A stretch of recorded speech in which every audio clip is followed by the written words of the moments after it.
მოგესალმებით, მე ვარ ეკა და სანამ ესეიდის დავალების გარჩევაზე გადავალთ, შეგახსენებთ კვადრატული ფუნქციის, ანუ პარაბოლის და აბსოლუტური მნიშვნელობის ფუნქციის მსგავს თვისებებს.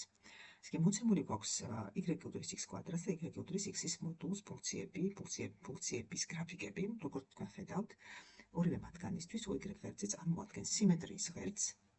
ასევე ორივე მათგანის შტოები მიმართული არის y ღერძის დადებითი მიმართულებით, ხოლო წვერო მოთავსებულია საკოორდინატო სისტემის სათავეში, ანუ წვეროს კოორდინატები ორივე შემთხვევაში არის 0, 0. მოდით ეხლა თითოეული ფუნქციისთვის x კვადრატი და x-ის მოდულიც გავამრავლოთ 1-ზე მეტ რიცხვზე, მაგალითად 2-ზე. ასეთ შემთხვევაში ფუნქციის მნიშვნელობები უფრო სწრაფად იზრდება, ორჯერ უფრო სწრაფად და შესაბამისად ფუნქციის, ესე ვთქვათ, გრაფიკის შტოები უახლოვდება y ღერძს, უფრო სწრაფად ხდება ფუნქციის მნიშვნელობების ზრდა. ხოლო თუ მაგალითად აქ დავწერთ არა 1-ზე მეტ რიცხვს, არამედ რიცხვს, რომელიც მოთავსებულია 0-სა და 1 შორის, მაშინ ამ შემთხვევაში პირიქით ასე ვთქვათ, ზრდა, ასე ვთქვათ, ისე სწრაფად აღარ ხდება, ამიტომ შესაბამისად შტოები შორდება y ღერძს. ეხლა მოდით ეს კოეფიციენტები ისევ დავწეროთ, ისე იყოს 1-ზე მეტი უფრო რომელსაც გამოიყურება. ხო, ასევე მივაქციოთ ყურადღება, რომ მაგალითად თუ აქ შევცვლით ჩვენ ნიშანს, ნიშანს დავწერთ არა 3-ს, არამედ -3-ს, უკვე ორივე ფუნქციის, ასე ვთქვათ, შტოები მიმართულება შეიცვლიან და ადრე თუ იყო მიმართული ქვემოდან ზემოთ, ეხლა მიმართული იქნება ზემოდან ქვემოთ. პირველ შემთხვევაში ფუნქციას არ ჰქონდა მაქსიმალური მნიშვნელობა და ჰქონდა მინიმალური მნიშვნელობა, ხოლო ამ შემთხვევაში ფუნქციას არ აქვს მინიმალური მნიშვნელობა და აქვს მაქსიმალური მნიშვნელობა. ეხლა მოდით x-ის ნაცვლად, აქ დავწეროთ ისევ დადებითი იყოს ეს კოეფიციენტები და x-ის ნაცვლად დავწეროთ, x-ის კვადრატის ნაცვლად დავწეროთ, მაგალითად, არა x-ის კვადრატი, არამედ x-5-ის კვადრატი. აქაც დავწეროთ x-5 და დავაკვირდეთ თუ როგორ შეიცვალა სიბრტყეზე მდებარეობა, საკოორდინატო სიბრტყეზე, სად განაინაცვლა ფუნქციის გრაფიკებმა. როგორც ხედავთ, გრაფიკები, ესე ვთქვათ, x ღერძის დადებითი მიმართულებით და 5 ერთეულით, ესე იგი, გადაიწია თითოეული მათგანი. და ეხლა თუ ჩვენ, ასე ვთქვათ, თითოეულ მათგანს მაგალითად დავუმატებთ 2-ს, უკვე არა მარტო x ღერძის მიმართულებით, არამედ y ღერძის მიმართულებითაც გადაადგილდება ორივე მათგანი. და აი ნახეთ ახლა, აი აქ დავაკვირდეთ, აი წვეროს კოორდინატები გახლავთ 5 და 2.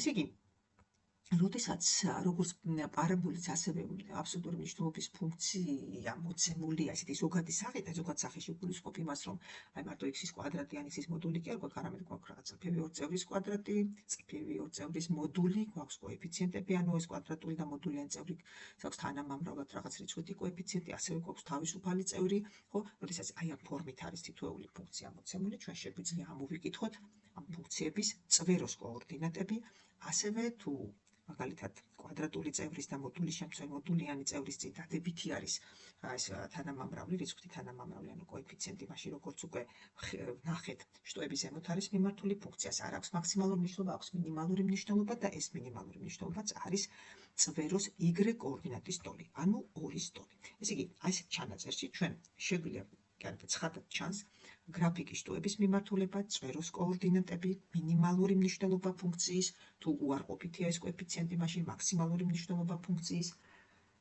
და ასევე თუ ჩვენ დავწერთ ასეთი განტოლებას x უდრის 5-ს, ეს უკვე წარმოადგენს ორივე ფუნქციის გრაფიკისთვის სიმეტრიის ღერძ არის y ღერძის პარალელური, გადის თითოეული მათგანის წვეროზე და ასე ვთქვათ, წარმოადგენს თითოეული მათგანის სიმეტრიის ღერძს. ესე იგი, როდესაც აი ესეთი ზოგადი სახით, აი ზოგადი სახით დავარქვათ, ეხლა ზოგადად არ წერა კონკრეტული კოეფიციენტები და ასე ვთქვათ, კი რიცხვითი კომპონენტები გვაქვს, მაგრამ ზოგად წერ, იმიტომ რომ აქ მონაწილეობს როგორც ვთქვით, კოეფიციენტი, გვაქვს არა მარტო x კვადრატი, არამედ ასე ვთქვათ, ფუნქცია გადაადგილებულია x ღერძის გასწვრივაც და y ღერძის გასწვრივაც, ხო?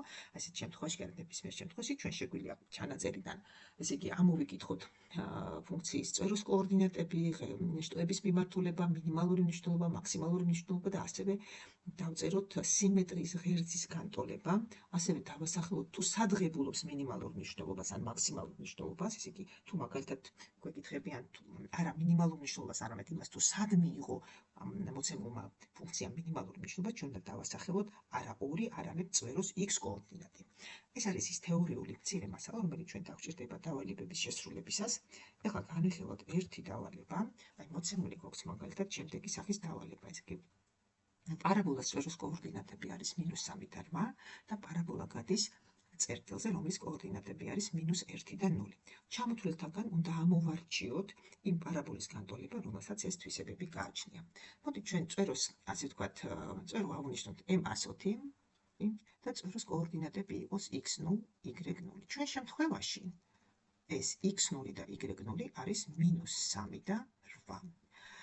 პარაბოლას განტოლება წვეროს კოორდინატების ტერმინებში, ასე რომ ვთქვათ, ჩაიწერება შემდეგი სახით. ჩავსვათ ჩვენი მონაცემები. კი ბატონო, ეხლა ნახეთ, აქ ჩვენ არ ვიცით 100 მნიშვნელობა. როგორ ვიპოვოთ 100 მნიშვნელობა? გამოვიყენოთ ეს მოცემულობა, ესე იგი, ავიღოთ რაღაც, დავარქვათ ამ წერტილს აწერტილი, ჩვენ როგორც ვიცით, პარაბოლა გადის წერტილზე, რომლის კოორდინატებიც არის -1, 0, ანუ A წერტილზე. რადგან გადის ამ A წერტილზე, ხო, ესე იგი, A წერტილის კოორდინატებმა, ანუ -1, 0-მა უნდა დააკმაყოფილოს პარაბოლას განტოლება. შესაბამისად, თუ x-ის ნაცვლად ჩავსვათ 0-ს, ხოლო გასავთ y-ის ნაცვლად ჩავსვათ 0-ს, ხოლო x-ის ნაცვლად ჩავსვათ -1-ს, მივიღებთ უკვე 100 მიმართ წრფივ განტოლებას.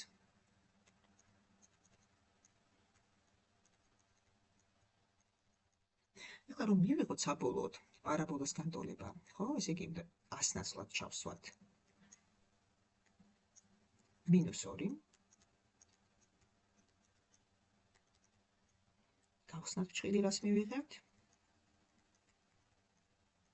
ჩვენ ვიცით 2 წევრის კვადრატი როგორ დავწეროთ.